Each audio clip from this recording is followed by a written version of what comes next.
মাশাআল্লাহ, এটা হচ্ছে কেবলাতাইন মসজিদ। যে কেবলাতাইন মসজিদে হচ্ছে আমাদের কেবলার পরিবর্তন হয়েছিল।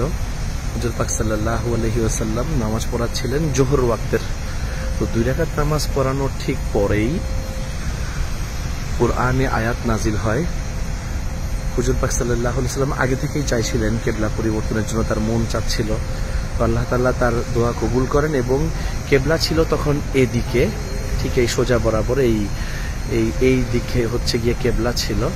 এবং সেই কেবলা ওই জোহরের নামাজের 2 রাকাতের পরেই যখন আয়াত নাজিল হয় তখনই ঘুরে এদিকে হয়ে যায়, কাবার দিকে। এটা হচ্ছে কাবার দিকে কেবলা হয়ে যায়। এরপর আমাদের কেবলা কাবার দিকেই হয়। আগে ছিল আল আকসার দিকে মসজিদ, যেটা হচ্ছে এদিকে।